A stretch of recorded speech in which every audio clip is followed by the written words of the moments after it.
नमस्कार, मी अमोल अडगे, जिल्हाधिकारी कोल्हापूर।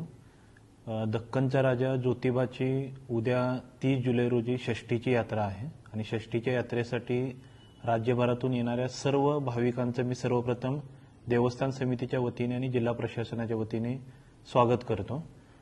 यात्रेच्या अनुषंगाने वाहतूक मार्गामध्ये काही बदल पोलीस विभागाने केलेला आहे।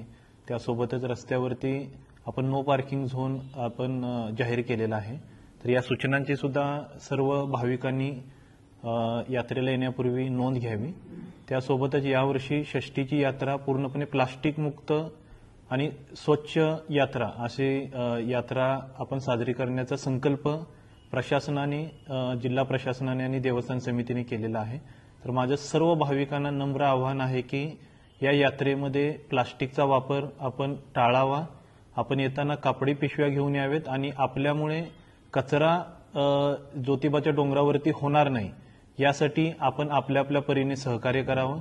दरवर्षी यात्रेनंतरच्या दुसऱ्या दिवशी ग्रामपंचायतीकडून स्वच्छता करत असताना मोठ्या प्रमाणात प्लास्टिकचा कचरा आणि जो आपण कचरा टाळू शकतो तो निदर्शनास येतो। तर यावर्षी सर्व भाविकांनी सहकार्य करून प्लास्टिक मुक्त यात्रा करण्यासाठी आणि स्वच्छ ज्योतिबा डोंगर ठेवण्यासाठी आपल्या परीने सहकार्य करावे।